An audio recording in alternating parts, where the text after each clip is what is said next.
All right, so first place I want to go, ooh, it's chilly in here, okay,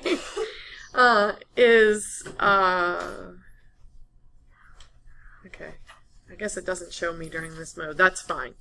Okay, totally okay with that. So, wrong class, let's try that again. Okay, this is you guys, and just FYI, if you haven't used Canvas a lot, like obviously most of this stuff you're not looking at anymore. You see this little arrow? You can shrink it up so it's easier to scroll past this stuff, because you know I'm just going to keep adding stuff down this page of modules, so it gets so that you have to scroll a lot. So I mean we're finished pretty much with module 1, right? So you could kind of shrink it like that, and then just that way when you open the page it's just Wiley stuff in module 2. So that's what we're going to start today. Test 1, remember I said I would let you guys see results. There was one person that was sick, and I didn't think you guys would mind letting that person take that test today and releasing it after they take the test. So hopefully that will get done today. And I will send an announcement. But remember for that, once that happens, you need this program right here. It's free. The icon looks like that. In order to actually, you just shut everything down on your computer in order to look at it. I'm going to try and get that program on in here too, so that hopefully we can look at stuff that way. But if not, we'll probably take a look at the test Thursday even. And you'll hopefully look at it before then even. So don't let me forget. And so speaking of looking at things, right, we're in a room with computers now, right? How great is that? So you can use the computer if you want. The problem is they don't have a general login for this room, and I was pretty much told they won't do that. I was told that you're supposed to know your username and password for your Delgado email. That's how you get onto the Wi-Fi, and that's how you get onto computers like these and computer labs like this one. So your homework is to go figure out what that is. Go to Lola, right? Access, figure out how to get to go to the website, search on Delgado's website, right? Be sophomore level students, right? And see if you can log in next time when you come to class, right? And we'll go from there as far as the computers goes. Does that make sense to y'all? Okay. So we're gonna start the first module. In each one of the modules that we do, there's always a discussion board. And so let me shrink up module 1 again. And I didn't deploy this one because I wanted to make changes to it. So I just did that this morning, because I know some of y'all like to start working on these things as soon as possible. And I want you to, because this is a topic that we're going to talk about last, but it's always great when we talk about it, if we have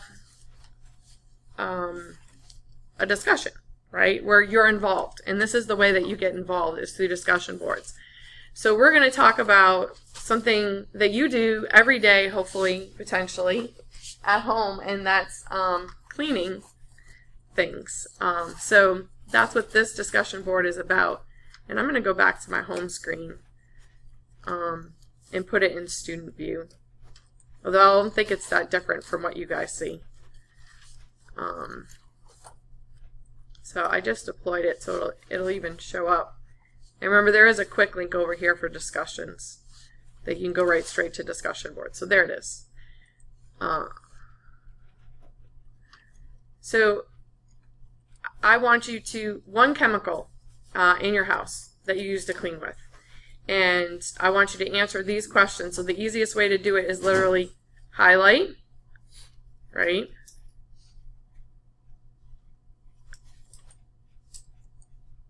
Copy. And the reply right underneath the discussion board. paste.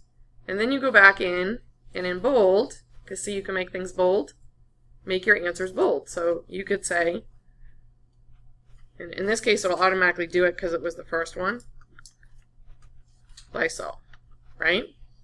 And then what do you use this product to clean, right? So I made my son clean the bathroom with it. Actually, it was 409, this bathroom. Why'd you choose this product? So notice I didn't put this in bold, right? Oop, go back, bold it. Maybe even click bold here, right? So acceptable answers are because my mom used it, because it was on sale, because my son's school told me to buy it when he was in preschool, and I read the label and was like, oh wow, this stuff is impressive. I'm going to start using it. Like, you know, there really is no wrong answers on these discussion boards. Did you guys notice this? All you got to do is write, right? And what you write allows us to have discussions later. This is where it starts to get a little more complicated. Any active ingredients found on the label. And literally when it says active ingredient, you write that chemical name, right? And some of you are going to pick up some things and it's not going to have an active ingredient. So guess what you're going to write there? None. And some of you will search the internet, right? You shouldn't have to search the internet for that. It should be on the bottle, by the way. This always ends up being a very interesting discussion. Especially because right here. Because probably most of the things that you've cleaned with, you've never read the entire label on that bottle. So that's a very important part of this. This is where the discussion really goes, right? Haywire, right? When you actually start finding out these things that you never paid attention to in the past. So I just ask you to write one thing you found interesting, right? You don't have to, or something you didn't know before reading it. Okay? So just share one thing. Sometimes you'll share more, that's fine. And then one of the things that we talk about, and why do we do this, is we want to kill microorganisms. So if yours notice it's bolded and highlighted. If your if you have an active ingredient, right, then you want to classify it as what type of disinfecting are you doing. Trust me, if any of y'all think that you're using Australian at home, you're stealing from work, stop doing that, and you're buying stuff you're not supposed to from the internet. Your house does not need to be that clean. Nothing in your house needs to be sterile. If you're operating at home, I'm reporting you too. Okay? High level, maybe, right? So this is like one step down, right? You're killing just about everything. Viruses, bacteria, fungi. That's what they mean by vegetative, actively growing cells. You're not killing endospores, right? Which at home, again, you shouldn't necessarily need to do that. And these suckers are hard to kill. It's really harsh chemicals. More than likely, you're dealing with intermediate and low level, right? Where you're killing vegetative fungi, most viruses, not endospores. And part of the reason why I go over these definitions now is notice it says most viruses, and some of the things you clean with, like they'll list what viruses it kills and what bacteria now. So that's interesting. Low level is, of course, not going to cover everything. So what does it not cover? So it usually removes most fungi, vegetatively, actively growing bacteria, enveloped viruses. So they're very specific as to what type of virus. And I don't start out Unit 2 with viruses. I cover it second. The reason why I do that is because genetics tends to be hard for people, and so I jump into the hardest topic first in Unit 2 to give you the maximum amount of time before the test to figure it out and come see me if you still don't get it. Does that make sense? So there's a reason to why I do the things I do them, right? So there's a little clue in. But here's a little clue for you. Envelope viruses have that layer that's called an envelope. Other viruses that we're going to talk about are said to be naked viruses, because of course the first ones they discovered had an envelope, and then the ones they discovered later didn't have that layer, right? They were missing a layer, so they were naked, right? It's kind of of cool term, right? The bad news about naked viruses is not having that envelope. That envelope can be affected and destroyed by chemicals, right? And that's why some of the chemicals that you use that can affect the flu virus, because the flu virus is an enveloped virus. So we can disrupt that envelope and stop it from attaching to us and causing infection. Okay, so but when you're using low-level things, you're taking care of most of the viruses that cause problems for us, but not all of them. Okay, you're not taking care of mycobacteria. These are much more resistant to chemicals type organisms. These are your causes tuberculosis, right? Leprosy, things like that. Hopefully, again, those things aren't in your home. And then, of course, we knocked endospores off the list a long time ago, right? And as I just said, naked viruses are missing that envelope layer, so you're not going to be able to affect them with these low levels. And even intermediate level, right? It's going to be most, not all. It just really depends on the cleaner. Are there any right or wrong answers with this? No. All I want you to do is pick one, right? Determine and explain your choice. So all you have to do is justify why you picked what you did, right? You don't have to do extensive internet research. You can base it on what you read on the bottle and what I just told you right now, right? Or what you read in your book, okay?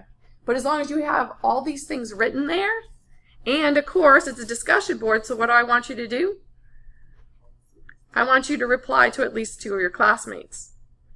So once they post, right, there's going to be all these posts here, and then you can click at the bottom of theirs. So let me just post this so that you'll see, even though I didn't fill it out. You can reply to the student. So when they have their post, right, you hit reply. And if you want to see the whole list of them, you just shrink it up, and then you click here and it expands it. And I know it's been a little while since you did the introduction one, so but I made it part of the rubric this time that if you don't write the person's name, you're going to lose a point. You get 2 points for each reply, but I'm going to take away a point. I guess I probably should have put it there. Because when I grade this, I just see what you wrote. And I want to know who you're talking to. So start out with, that person's name when you reply to their post. Okay? Because for some of these discussions, they go a particular way, and I want to know who's talking to who. Okay? It's as simple as that. Okay? There's a method to my madness. Okay? Cool? Any questions that relate to this assignment? So this assignment is on. You can actively start working on it, right? When I've done my polls in my class before, this is, when I've done surveys, this is y'all's favorite discussion board. You learn the most. It's the most active. And most eye-opening, right? It's really nice when class and real world meet, right? Because then you really hold on to it. And I think that's what students like the most. So going to our PowerPoint for today, the topic of, and let me show you, right? Remember, these are under objectives and PowerPoints. Genetics is split into 2 chapters. And when I set up this, I did do it as 2 separate PowerPoints. So right now we're in chapter 7. And remember, it's what I cover in class and what's listed on your objectives that you need to know. Well, the problem with that, with this chapter, is there's some information in this chapter you are supposed to come to this class knowing. But if I don't quickly review what I need you to know before I go over the new content, you're not going to understand it. So I'm going to cover like 1 objective today, and then all the rest is going to be pretty much kind of review from biology class. But the highlights, the things I really need you to know. And this is the day where I joke with y'all sometimes, and I say, you probably wished you had me for biology class, right? It's not going to happen, I like microbiology too much, and there's only one of me. I haven't figured out how to clone me yet. So, too busy with micro to do biology. And I love it too much. So, the very most important thing, and we're going to talk about this unique organism that's in the opening picture for the chapter. And this, of course, so this is showing DNA, right? When we talk about a cell, right, we talk about DNA a lot. It's important because in one word, right, how would you describe this molecule to me? What's important about it? What's its job in one word? What is it? It is information. It is information. And it's very important information. It tells the cell how to do everything it does, right? So this information, number one, has to stay intact. But the problem is when cells divide, they have to do what with this information? If you're going to divide from one cell into two cells, you've got to divide up this information. In order to divide up this information and still keep your information, you must make a what of it? A copy. We call that DNA replication. In the simplest terms, right, is making a copy of that information. And in biology class, right, if you take a genetics class, we go into all the little details, right, about the lagging strand and all. Yeah, you remember that word? Yeah. The good news is we're not going to go into detail, right? We're going to keep it basic, okay? We know, right, it's a complicated process, but it happens. Because it's a complicated process, and there's a lot of information that needs to be copied, is it always copied correctly? No. There is mistakes that are made. But this is an important information, so just like when you take a test, can you potentially fix your mistakes? Yes. Yes. Yes. If you recognize it, you can fix it. Right? And so are there mechanisms in your cells to repair mistakes and recognize mistakes? Absolutely, because again, that information is very important to the functionality of that cell. But the reason why we have evolution is because mistakes do happen, and they're not lethal, but cause changes in cells, right? We call this a mutation, that it's a change, right? So, and depending on the environmental factors putting pressure on it, right, good old natural selection determines on whether it's a good or a bad thing, or if it doesn't make a difference, whether that organism is going to move forward. So we copy the information, but we also use the information, right? So just having it, so what, right? Having it intact, having it not have mistakes that are not lethal, right? And using that information. So the next two words are how we use the information, right? They're transcription and translation, right? And when you just think about the core of these words, right? I'm talking to you right now in the English language, right? What is the language of our cells? It's DNA, right? Which actually stands for something, right? What does it stand for? Deoxyribonucleic acid. It's a nucleic acid, right? And so you're writing a transcript right now, some of you. You're probably writing in English, right? And so that way you can walk out of this room with the information I'm giving you right now. So where is the DNA in the cell? It's either in the nucleoid for bacteria or it's in the nucleus, right, for eukaryotes. Bacteria, prokaryotes, us, eukaryotes. That information needs to travel, right, from where it's being stored to where it's going to be used. That's what this transcript allows, right? What is usually the name of that transcript? RNA. It's a special type of RNA, though. mRNA. What does M stand for? Messenger RNA. See, you guys know this, right? It carries the message. It's the transcript. And it's pretty much in the same language, right? Molecular language anyways, right? DNA and RNA are very similar, right? They're both nucleic acids. They have some differences, yes. But we're still pretty much in the same language. But that messenger RNA then combines with a complex of protein and a special type of RNA. We call this complex that binds to messenger RNA and reads it or translates it to ribosomes. And the transfer RNAs are going to transfer in what? Amino acids to build what molecules? Proteins. So now we're going from messenger RNA, which is nucleic acid, right, to amino acids, which form proteins. That's a different type of molecule. So you see why they call it translation? And it really is a code, y'all, that the cells translate, right? We'll look at that code today. So because the information goes through these steps when we use it, you can almost say some things get lost in translation. Some things, it doesn't matter because of the translation that the change happened in the DNA.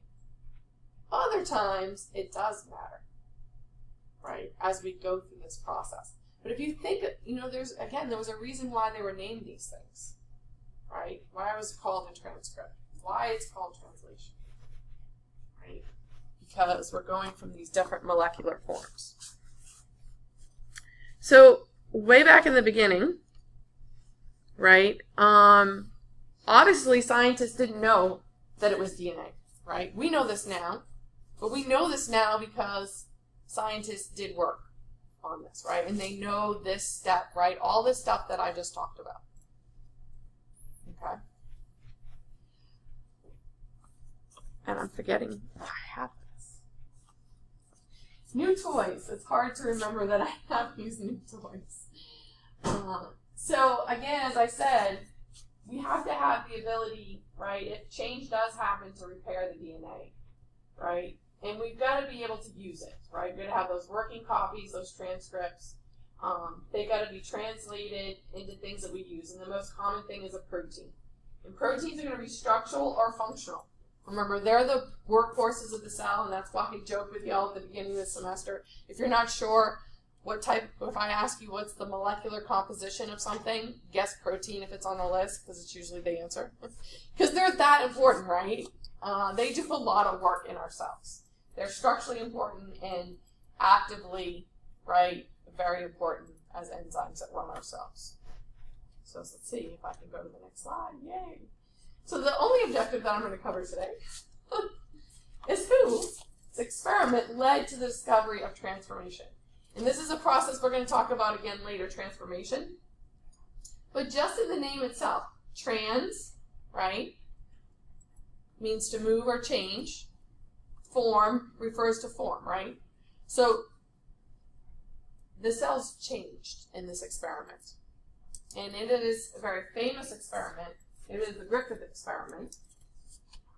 And he was not actually trying to prove that DNA was the unit of heredity. This is one of those where it was an accident, a happy accident. He was trying to develop a vaccine. And he was working with 2 different strains of bacteria. Streptococcus pneumoniae, which causes a very bad form of pneumonia. And he found when he grew them in culture, and something that we're going to talk about in this unit, there were 2 types, physically different looking types. They had the smooth type, where literally on the petri dish they appeared smooth. And then they had another type that was rough in appearance. The reason is one of them had a feature the other one didn't. Anyone want to gander a guess what would make a bacteria smooth? Now, it's an extra layer that some bacteria will have. So in lab, we started staining to see this layer. Capsule layer. Capsule layer. And we learned, too, right, that that layer is really good for bacteria because it allows them to stick to us. And it's like they're wearing a disguise when they enter our bodies. Our immune system doesn't detect them right away. So they grow rapidly, right, and cause really bad things. Remember, pathogenic bacteria are eating you. You're a big, fat, juicy cheeseburger to them. And yeah, they're going to town. until your immune system, right, or some drugs that you take help you eliminate the bad guy. So, of course, right, we want to protect ourselves from these. And one of the ways that we protect ourselves, even today, because of the work he did way back then, is vaccination. By telling the immune system, hey, this is what these bacteria look like. More importantly, this is what these bacteria's capsules look like. So if they enter your body, we recognize it right away and attack. Right? And we don't have to wait for the immune system to figure it out or for you to realize you need to go to the doctor and get some antibiotics. Make sense? So, very simple experiment. They found that, if they kill bacteria and they give it to you, you're not going to die, right? So the smooth strain, which is the pathogenic strain, which we know has a capsule now, right? We give it to mice, but if we killed the bacteria, and typically they literally heated it to kill it, and inject it into the mouse lives. And of course, if you give the smooth strain without, the straight up, virulent, smooth strain, live bacteria, the poor mouse dies of pneumonia. That poor thing. Right? If you gave the live rough strain, right, didn't even kill the bacteria, gave it to the mouse survived. Well, the rough strain doesn't have a capsule. So the bacteria were vulnerable, the immune system recognizes it, mouse can kill the bacterial infection, mouse survives. So, okay, let's put the two things that work together, right? Let's put the killed smooth strain and the live rough strain together and give it to the mouse. Oops. What happened, y'all? Dead mouse. Oh, crap. And of course, being a scientist, he was like, okay, how the heck did that mouse die? So he autopsies the mouse, gets back out both smooth strain, live smooth strain, and live rough strain bacteria. Now, there's no such thing as zombie bacteria. The smooth strain that was dead that he put into that mouse did not come alive. So how the heck did he end up with live smooth strain bacteria? How the heck, right, did they get, first of all, and that's what happened, right? The rough strain doesn't have a capsule. Smooth strain does. How does a cell know how to make a capsule? What do we start out with today? DNA information. That's inside the cell, right? When the cell dies, does it just evaporate? No, it's still there. It actually becomes more accessible. When you kill a cell, right, everything falls apart, right? So he literally put, by killing those cells and putting it in there, the whole cell, he put DNA into the environment. The rough strain bacteria had the ability to pick up that DNA, incorporate it into their cells, and make a capsule. That's what happened. And that's the process we call transformation. Bacteria can do that.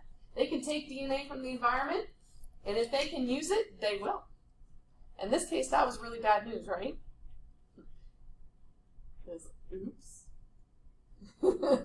I didn't intend on doing that, but oh, right? There's clearly something, right, that tells cells what to do, what we call heredity.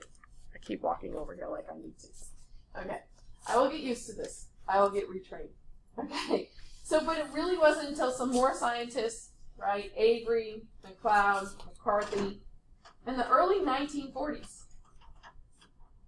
Anyone know when the structure of DNA was actually just put together and discovered or presented?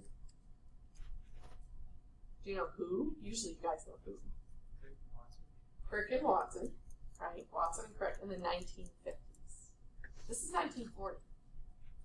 This is before we even know the structure of this molecule, right?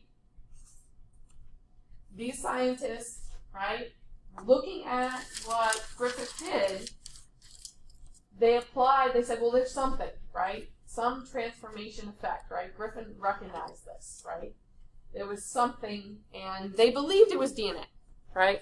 They already kind of knew about molecules, DNA, proteins, amino acids, these kinds of things. And they knew about enzymes that would affect these type of molecules. So they took rough strain cells, right? So they don't have a capsule. And they digested smooth strain. And they digested from the smooth strain different parts away. So proteases are enzymes that destroy proteins. So they found when they destroyed all the proteins in that extract from the smooth cells, still got transformation, cells through. So it's not protein, because they destroyed all the protein and the cells still transformed. Then they destroyed with RNases all the RNA. Still got transformation. But when they destroyed the DNA, guess what didn't happen? No transformation. Right? So that's where the information is coming from. That's the information molecule. It's DNA. Do scientists ever stop there? No. There are other scientists that are like, oh, well, it just wasn't pure enough. What if, what if this, what if that, right? So this one tends to be kind of tough for y'all to understand, and if it is, come back to it and definitely ask me later. Because this experiment, they use viruses that infect bacteria. And unless you understand how those work, sometimes it's hard to understand what they did here. So, of course, another group, Hershey and Chase,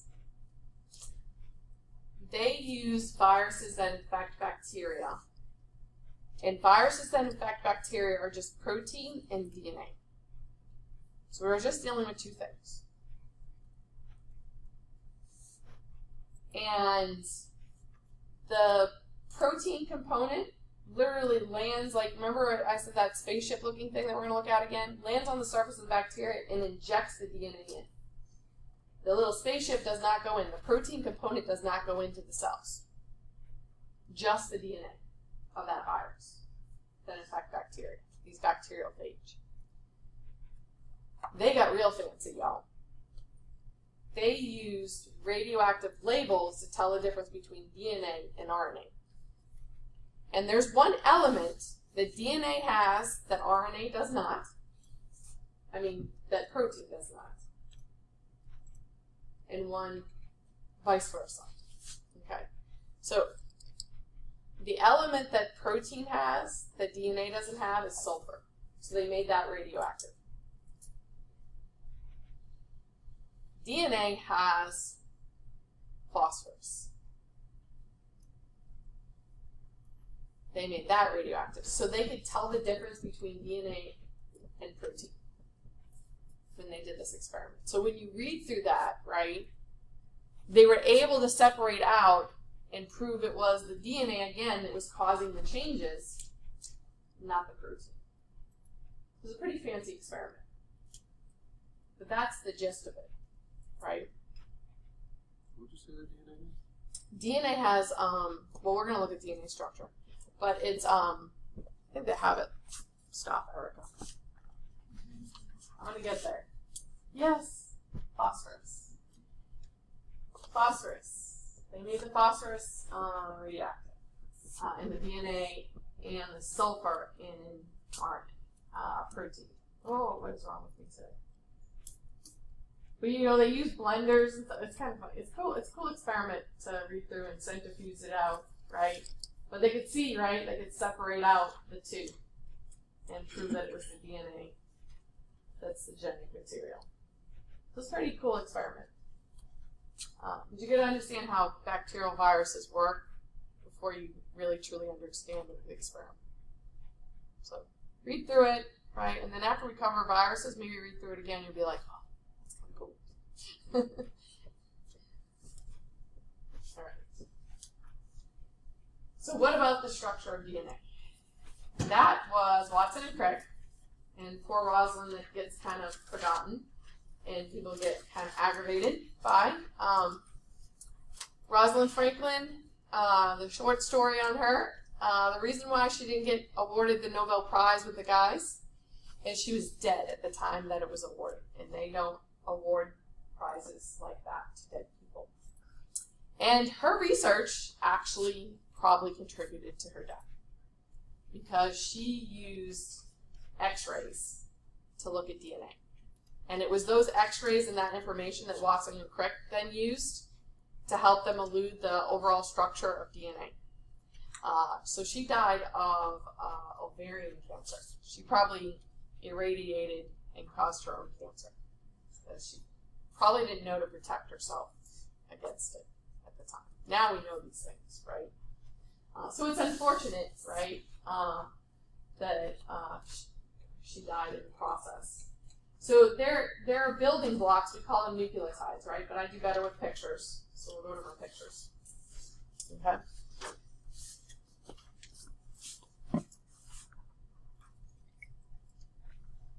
So this is our building block, right? Each nucleotide has a phosphate, which we said, right, is unique to DNA as versus protein. So that is what they radio labeled. You have a sugar. In this case, the sugar is ribose, but it's missing what? A typical oxygen that 5-carbon sugar would have. That's why it's called deoxyribose, meaning it's missing an oxygen. So we've got a phosphate and we got a sugar. And notice it goes phosphate, sugar, phosphate, sugar, phosphate, sugar, phosphate, sugar. We call that the backbone, right? Or the sugar phosphate backbone of DNA. So that's what you see here in the blue, right? And if you were to imagine DNA, right? Think of this as a spiral staircase. The sugar phosphate is the banister or the hand railing. I don't know what y'all call it here. I grew up calling it a banister, and then I realized y'all have no idea what I'm talking about. The hand railing. You got me? The structural support, right, that makes the spiral staircase. The nitrogenous bases here in the middle are your steps up that staircase. I want you to envision it like that. So sticking out from each sugar and phosphate is a nitrogenous base, right? And we commonly abbreviate these, right? A, T, C, and G, right? Because it just makes it easier. But they have names, y'all. They're adenine and thymine and cytosine and guanine. And DNA is double-stranded, right? We have 2 strands that are complementary and anti-parallel to each other. The directionality, right, is opposite each other. And this has to do with how enzymes read that information, right? Something you learn about when DNA gets copied, and this is why when we separate the 2 strands, why one can go really fast, right, and the other one lags behind. This base pairing is important, right? We have C's with G's and A's with T's. So I always used to remember AT&T. Can't believe that company's still around, but they are. That's easy to remember that A's and T's go together, right? Just remember AT&T. And C's and G's, the nice thing about them is their letters, right? The letter C and G are very similar. They have that curve to them. I don't know why that just works for me. But whatever works for you, right? Everyone tells themselves stories or little things or little clues that helps them remember what goes with what. The other thing that you go into more when you go into things like genetics is that you'll notice that the structure of thymine and cytosine, do you see that these are a single ring structure? Where adenine and guanine are double rings. Adenine and guanine are what are called purines. Thymine and cytosine are called pyrimidines. They're a different class of nucleotide. But you'll notice that it's the opposites that bind, right? It's a 2-ring with a 1-ring, a purine with a pyrimidine. So you can imagine ring structure across, right? We have 3 rings each time, right? So it's like having a spiral staircase that each one of those steps is about 3 feet across. And this is part of how Watson and Crick figured it out, right? They looked at the ratios of G's to C's and A's to T's, right? And when they learned the structure of these molecules and they started building it, the only way it would work is if you put these two together, right? Because then you have all like 3 foot wide steps, right? If you had a contractor and they came in and you told them, I want some of the steps to be 2 feet wide and some 1 foot wide, he's going to say, okay, crazy lady, goodbye, and walk out. Why? It's not structurally possible. It's not structurally possible. Right? This is structurally sound. It's gorgeous, quite honestly. Right? It's stable. And that's important, right? Because it's information. We want it to be stable. If it was unstable, then we wouldn't be able to maintain the information. And because it's basically 2 copies, right? 1 copy, as we know, is used as a template to make the other copy, right? We split these 2 copies in half, and the enzymes copy it. So it's said to be what's called semi-conserved. Right, I keep doing it. Keep walking over. That picture I wanted to show you, right? So there you have the parental, right? They separate. So you have new strand and old strand, right? And the next generation, and it keeps going. So this is important. 1 strand is used as a template, and the other is basically just copied.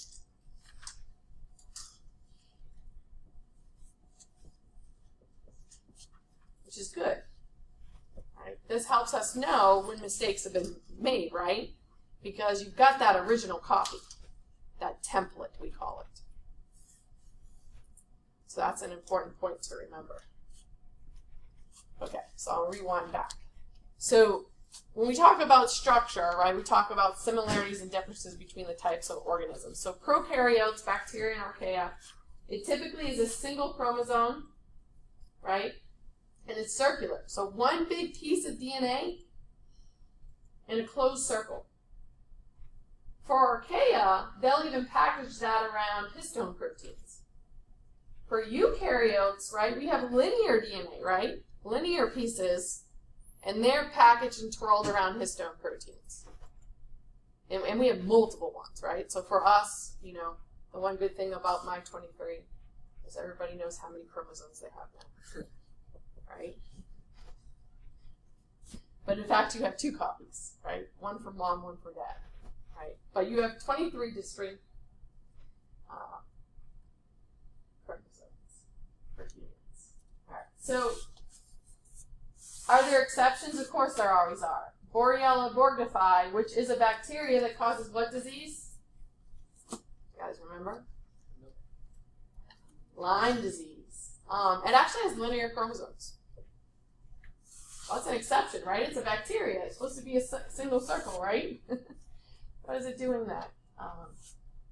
Plasmid, something we'll talk about, right? Which are extra DNA, right? We mentioned it earlier. That was very common in prokaryotes, very rare in eukaryotes. So this is in addition to the chromosome, right?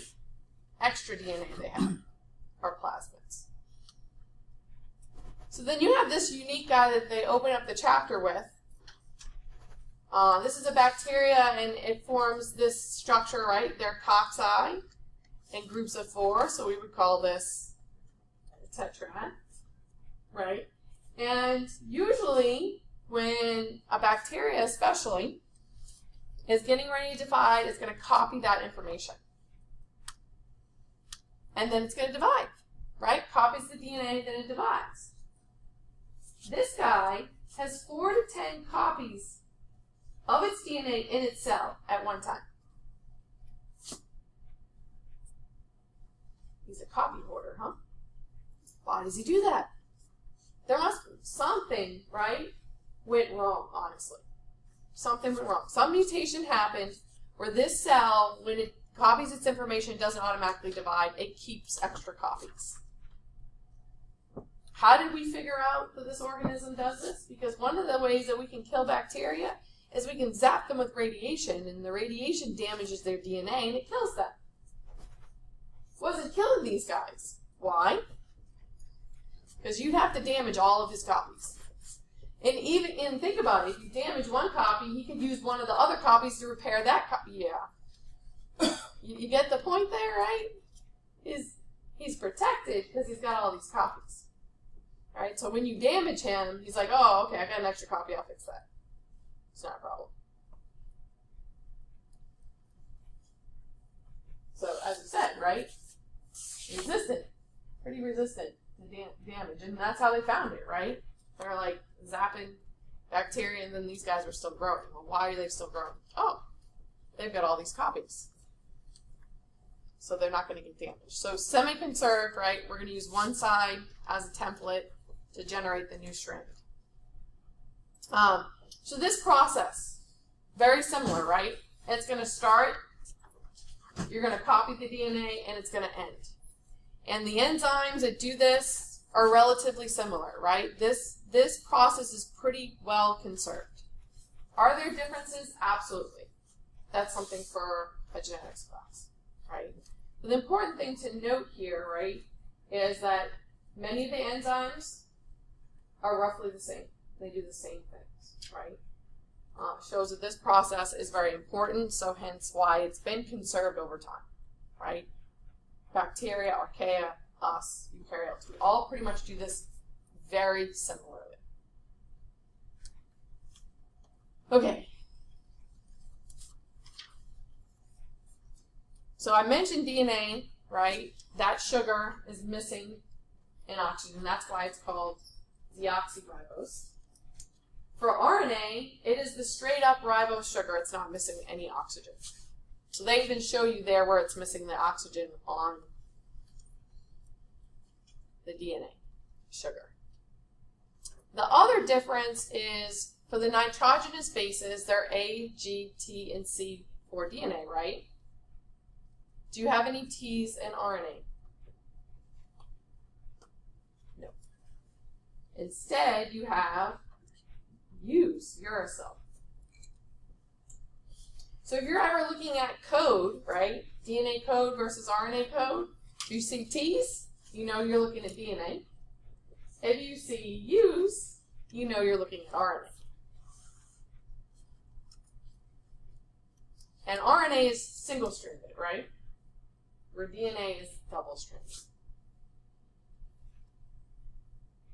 And that information comes from the DNA, though. Right? All RNAs are made from the information in the DNA. But again, we're still in this kind of the same molecular language, right? It's just now we've got movable information, right? RNA is movable information and accessible. I'll get there. So lots of different types of RNAs. The most important, right, are those messenger RNAs that carry that message and are going to be read by the ribosomes. The transfer RNAs that are going to help out with the ribosomes and transfer in the amino acids to build those proteins. The ribosomal RNA, which is a component of the ribosome that allows it to do its functional ability. And then there's lots of little tiny RNAs that have various regulatory functions that we're still learning about, right? But that's graduate level genetics class. But just to let you know, there's more than just the straight up messenger, transfer, and ribosomal RNA. And equate it that way. So how are proteins made, right? Translation. We got to take that messenger RNA, and again, it's a process. It's going to start. We're going to elongate and make the molecule. It's going to end. And this takes a lot of energy, right, to do this. And so this is usually a lot of times where there's regulation in the cell. Highly regulated. Like, we're not going to make a protein unless we need it. Because this is expensive, right? All these molecules, right, they don't come cheap. right? So this tends to be very tightly controlled process, right? We might make messenger RNA, but whether that's actually made into a protein, that cell is going to regulate that. So this is an excellent, remember, sometimes I'll even put them right in my PowerPoint, and when you watch it in presentation mode, you can literally click. You have to click literally where it says click here, by the way. And if you're connected to the internet, it'll play. So that's a pretty good one. And I might play it again next time if time allows, because I want to show you guys a particular difference, and you can really see it when you watch the animation. But I'm going to queue up this time. So transfer RNAs, and this is where we get to the important thing. Right here. It's a code. It's codon. So let me even show it on here. So we know this code, y'all. Right? So here's the messenger RNA. Here's the transfer RNA. The transfer RNA has 3 nucleotides. The messenger RNA has 3 nucleotides that match up with each other, complementary base pairing. This group of 3 nucleotides is called a codon. This is like the secret decoder ring, right, to nucleic acids to proteins. Because notice that this transfer RNA, right, has a particular code and is transferring in a particular amino acid. So guess what? This is the secret decoder ring to translation. Okay, think about this for a second. What do you mean by no? Like the whole chart. I mean, you can easily piece it together by like the blocks and stuff. Yeah. Y'all, remember, I'm the nice teacher, and I'm not going to fill your brain full of information that you can look up. What I want you to learn in this class is how to use information, right? So this is information. You can look this up on the internet anywhere, right? We know the code. What's the important thing about the code, right, is that each of those nucleotides, right, that group of 3 that I just called a codon, in messenger RNA codes for an amino acid. This is the 3-letter and 1-letter abbreviations for how many naturally occurring amino acids? Anyone know? There are 20. But this code, if you were to count in this table, there are 64 different combinations here. That's where you're getting the 64. Okay? One of these is unique. AUG. And a lot of times in these charts, it's colored blue. Not blue. It's blue here. Green. Codes for one amino acid, methionine. It has a special name. Green for go, because this one is the start codon. This is where the ribosome actually starts reading and putting amino acids in order from the messenger RNA. And then apparently, right, at some point it needs to be told to do what? Stop. But we don't have just one stop. For some reason, we have 3 stop codons, sometimes referred to as nonsense codons. This is important because that term is going to come up again.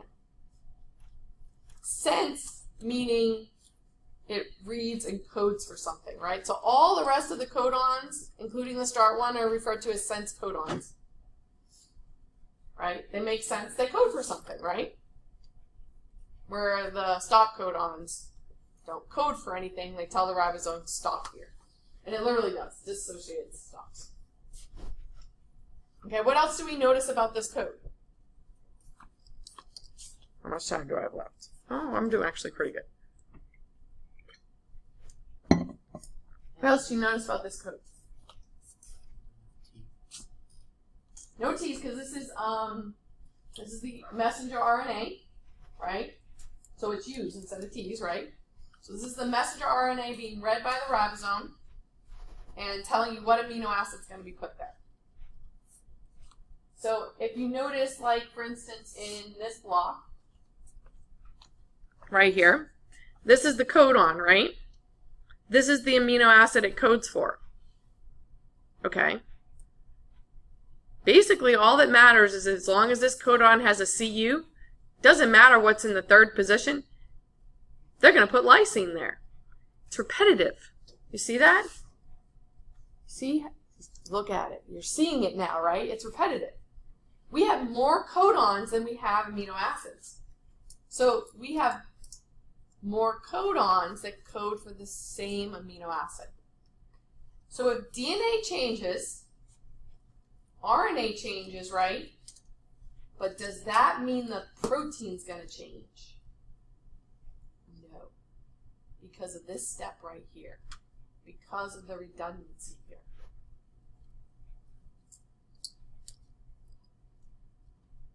I know, it takes a second to sink in and letting it sink in. Because this is what we're going to look at, right? Because if DNA changes, that's a mutation, right? But DNA has to be used. In order for DNA to be used, it has to be transcribed and then translated. This is a translation step. Sometimes, even though the DNA changed, and therefore the RNA is going to change, the protein doesn't. Does that mean a mutation didn't happen? No. Mutation refers to DNA. DNA changes, a mutation happened.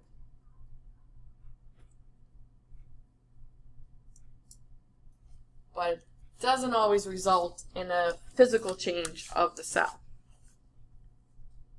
because of this step right here. Right, so notice the third one is kind of the wobble one, right? It's not as important, right, as the first two as far as determining the different amino acids. So no, I'm not going to make you memorize this table. You can look it up on the internet. Heck, my genetics class never memorized the table. I gave it to them. But then they had to sit there and, code out a protein with the code. Right? So they know how to use the table. Okay? You guys don't have to do that. Right? You have to understand the table. Right? That we've cracked the code and that the code has repetition in it. And that's why when we start talking about mutation, sometimes you're not going to see a change in the amino acid. Or sometimes we're going to stop before we're supposed to. Or other times the amino acid's going to change, right? The DNA changed, the amino acid could change, right? All of these are given names, right? Are different types of mutations that can happen from just a single one of these nucleotides changing. A single A, T, or C in the DNA, and then later, of course, in the RNA. One can lead to a disease in humans, right? So when we look at mutations later, I looked up and I found real mutations, real stuff that exists for us to look at, right? Instead of just the fake stuff. So why is it important that there's RNA in the ribosome? This is the small subunit of the ribosome. Do y'all see right here? This is the messenger RNA. There's that start codon, that AUG. It literally binds, and of course it's named after the guys who discovered this in bacteria. The Shine Delgarno, I don't know how to say that. I should. That sequence, it actually binds. So that's how the ribosome binds to the messenger RNA. And then the next piece of the ribosome binds. And of course, this is where it actually starts reading it. And you can watch animations and they show you this happening, right? So this happens for both bacteria and for us, for eukaryotes. But our sequence is a little bit different, right?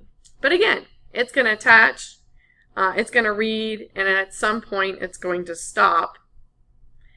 But the interesting thing about bacteria, as opposed to us, who do all kinds of funky stuff to our messenger RNA, so bacteria don't have a nucleus, right?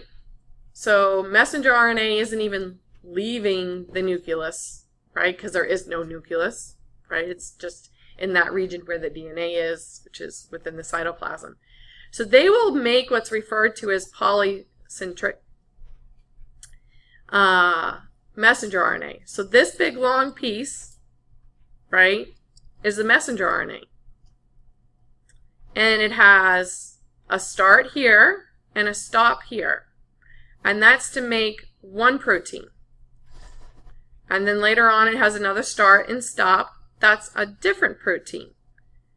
And then look here, it has a third start and stop. And these are cute little ribosomes, aren't they cute?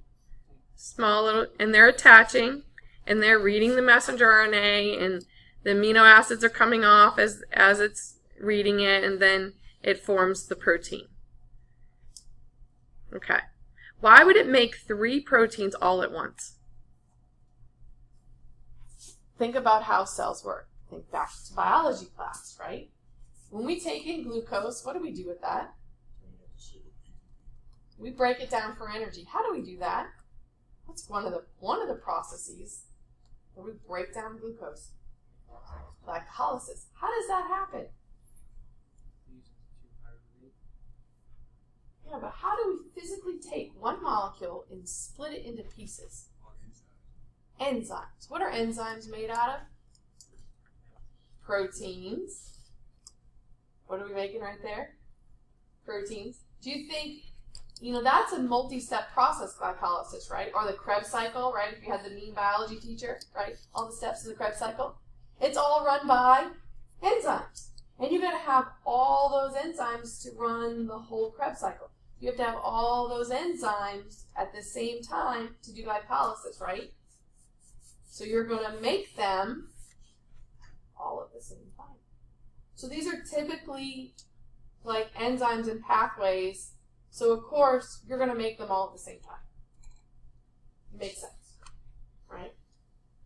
I want to do glycolysis. I want to make all the enzymes for glycolysis all in one fell swoop.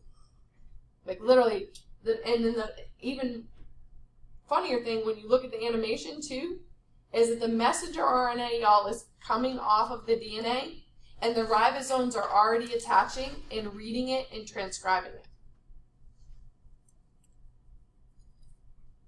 So before it's even finished making the messenger RNA, translation and proteins are being made. And bacteria are like Speedy Gonzales. They're great. Especially when we want them to make stuff for us. They do it fast. And pretty darn efficiently, too. What's the problem for us? Why don't we, do a whole big, long piece of... Now, we'll probably make all the messenger RNAs for glycolysis at the same time, right? They're not hooked together. One, we process our messenger RNA. That's a whole nother ugly beast in genetics class. And it's got to leave the nucleus, usually, right? Because those processes don't happen in the nucleus, right? They happen in places like the cytosol, or if you're talking about the Krebs cycle, it's happening in the mitochondria, right? So those proteins have got to end up there eventually. So it's more complicated, right? More things to deal with. That's why. This is the code we have not cracked. This is the code we wish we could crack. So when you make a protein, it's made out of a string of amino acids, right? And that's coded for, right, straight up in the messenger RNA. But then proteins fold back on themselves, right? They form these, what they're called beta sheets, and some of them alpha helices, right? And it's the interaction between the amino acids that causes this, right? So some of them have sulfur associated with them, and so here's a sulfur bond that's happening, or a hydrogen bond that's happening here, or some ionic bond that's happening here. So yeah, we've cracked the code. Like, we can take DNA and have a messenger RNA, and we can tell you what amino acids make up a protein, but we cannot tell you how the heck the protein knows to fold like this and form its three-dimensional structure. There are literally computer programs and people working with them trying to figure out, right, why and how, like, the cell figures this out, or how is it done. Now, for some proteins, they already know its structure, right, and they can build models of it. It still hasn't helped them, like, crack code to this. Right? This is an active area of research. And we know, right, this three-dimensional structure of a protein is very important to its functionality. So this is where it comes into this class, too. Remember, say we have a mutation, and this amino acid gets switched out for a different amino acid that does not have sulfur. Is this sulfur bond going to happen? No. Okay, how important is that to that overall structure of that protein? Might be extremely important. It might be in the active site, right? Well, we talk about what actually binds to other molecules and allows the enzyme to do its job. What if it can no longer do its job? What effect would it have on that cell? Depends on what the protein is, right? That's a protein necessary for life, and that protein no longer functions. What happens to that cell? It dies. But what if it still works, but just not as good as it used to? That cell could survive, right? But in the environment, the ones that can do it better are going to outcompete him, right? What if he got lucky and won the genetic, what I call a genetic lottery, and that enzyme works better now?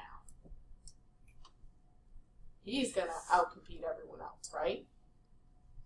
Like the ones that have developed ribosomes that our antibiotics don't bind to anymore. They won the genetic lottery, right? And they're more prominent now because antibiotics don't work against them. Because they mutated, they changed. And in that case, they won, right? And it's amazing how little changes can have huge effects or no effect at all, right? And it really depends on what changed and what the environment is, right? That's a big play in it. Because what if, say, and I'll give you a human example, right? Because that's easier for us to understand. Anyone know about PKU? It's phenylalanine deficiency in babies.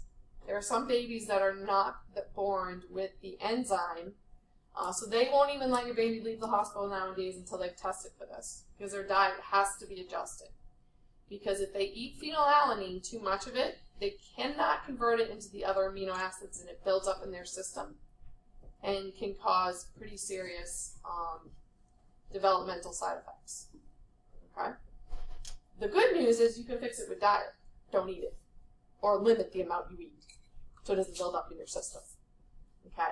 What's the problem? They don't have an enzyme. They don't have a functional enzyme. Right? Either they make it and it's non-functional, or they just don't make it to begin with. And so they can't do this process.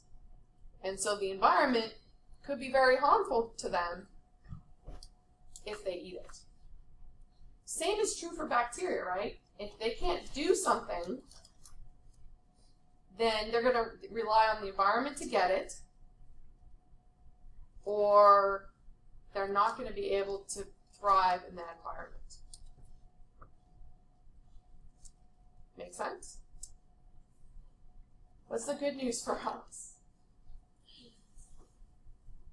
We're what's called diploid. What does that mean?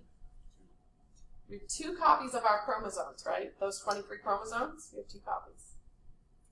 So a total of 46. Where'd you get them? One from mom and one from dad, no matter what, y'all. Right? So you have 2 copies of all your information.